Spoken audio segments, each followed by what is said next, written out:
ಸ್ವಾಗತ. ನಾನು ನಿಮ್ಮ PH ನಾಯ್ಕೋಡಿ. ದೇವರಹಿಪ್ಪರಗಿ ತಾಲೂಕು ಆನೆಮಡು ಗ್ರಾಮದ ಸುದ್ದಿ. ದೇವರಹಿಪ್ಪರಗಿ ತಾಲೂಕಿನ ದಂಡಾಧಿಕಾರಿಗಳಾದಂತಹ ಪ್ರಕಾಶ್ ಬಿ ಸಿಂದಗಿಯವರು ಆನೆಮಡು ಗ್ರಾಮಕ್ಕೆ ತಕ್ಷಣ ಭೇಟಿ ನೀಡಿ ಶಾಲೆಗಳು ಪರಿಶೀಲನೆ ಮಾಡಿ ಮತ್ತು ಊರಿನ ಬೀದಿಗಳಲ್ಲಿ ಹೋಗಿ ರಸ್ತೆಗಳ ಬಗ್ಗೆ, ಅಂಗನವಾಡಿಯ ಬಗ್ಗೆ ಪರಿಶೀಲನೆ ಮಾಡಿ ತಕ್ಷಣವೇ ಆ ಗ್ರಾಮಕ್ಕೆ ನೀವು ತಿಳಿಸಿದಂತಹ ಬೇಡಿಕೆಗಳನ್ನ ತಕ್ಷಣ ಮಾಡುತ್ತೇನೆ ಎಂದು ಊರಿನ ಗ್ರಾಮಸ್ಥರಿಗೆ ತಿಳಿಸಿದರು. ಗ್ರಾಮಸ್ಥರ ಪರವಾಗಿ ಹನುಮಂತ ವಡ್ಡರ್ ಕಲಕೇರಿಯವರು ಅಧಿಕಾರಿಗಳಿಗೆ ತಕ್ಷಣ ಈ ಗ್ರಾಮಕ್ಕೆ ಇಷ್ಟು ಬೇಡಿಕೆಗಳನ್ನ ಈಡೇರಿಸಬೇಕೆಂದು ತಿಳಿಸಿ ದೇವರಹಿಪ್ಪರಗಿ ತಾಲೂಕಿನ ದಂಡಾಧಿಕಾರಿಗಳಿಗೆ ಗ್ರಾಮಸ್ಥರೆಲ್ಲರೂ ಸೇರಿ ಮನವಿಯನ್ನು ಸಲ್ಲಿಸಿದರು. ಜಿಲ್ಲಾ ವರದಿಗಾರರು ಮೆಹಬೂಬ್ ಬಾಷಾ ಮನಗೋಳಿ.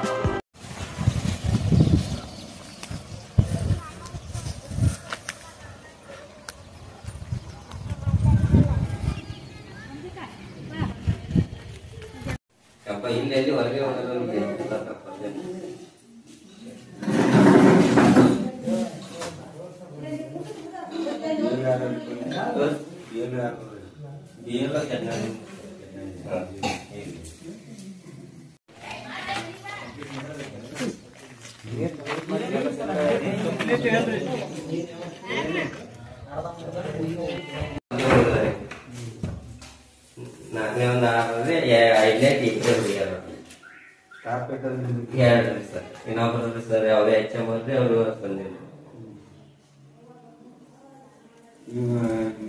ಸರ್ ಒಂದು ಕಲಿಸ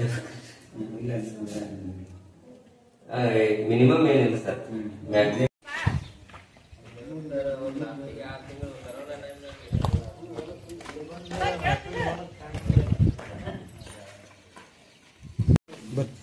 ಈ ಸದ್ ಬಾರಿ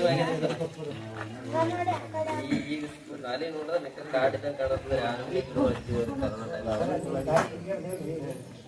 ಏನ್ ಮಾಡ್ತೀರಿ ಕೆಸರ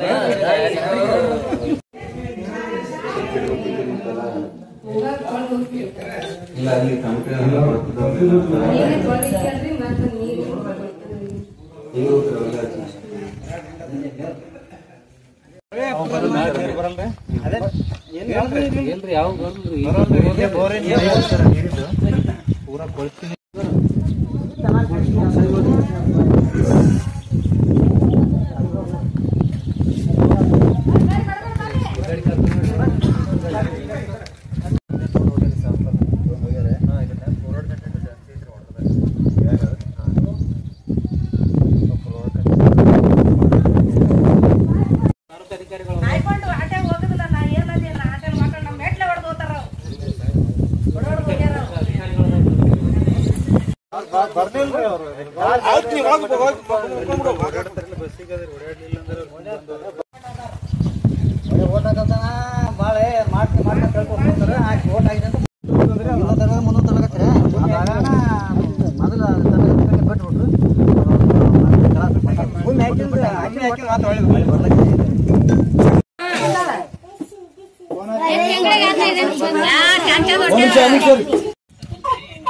ಇಲ್ಲಿ ಅದಾರವ್ರಿ ಬರಲ್ಲ ಅಂತಾರ ಅವ್ರು ಓಟಾರಿ.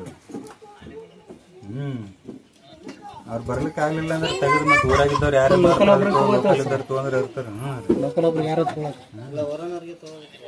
ಆನೆ ಮಾಡೋರಿ ಬರ್ಕೋದ್ ನೋಡ್ರಿ, ಅವ್ರಿಗೆ ಕೇಳ್ರಿ, ಎಲ್ಲ ನೋಟಿಸ್ ಮಾಡಿ.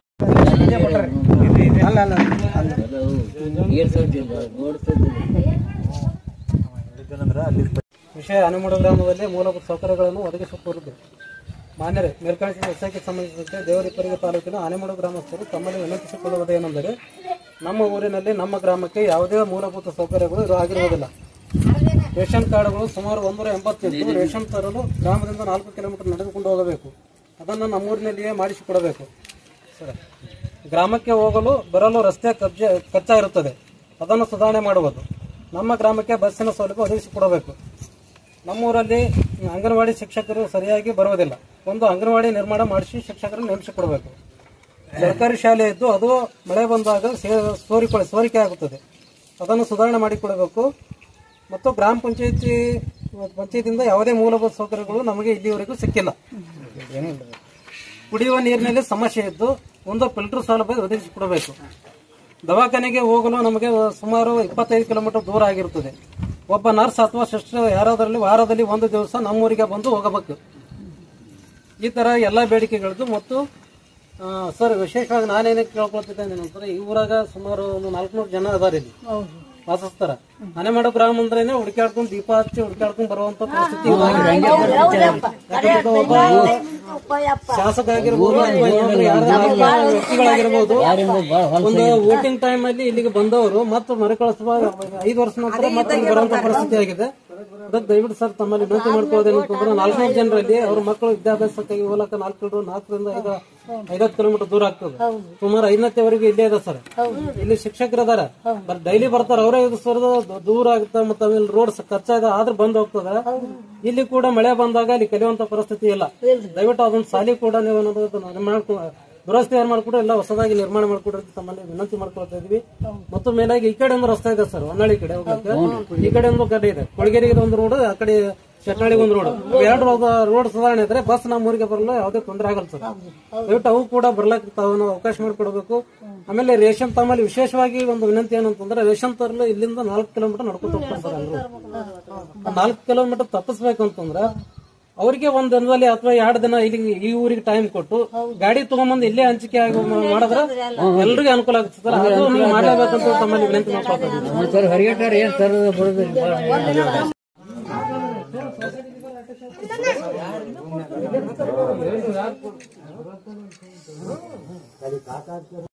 ಅಂದ್ರೆ ಒಂದ್ 2 ದಿವಸ ಟೈಮ್ ಕೊಟ್ಟು ಇಲ್ಲೇ ಹಂಚೋ ವ್ಯವಸ್ಥೆ ಮಾಡ್ತೀವಿ.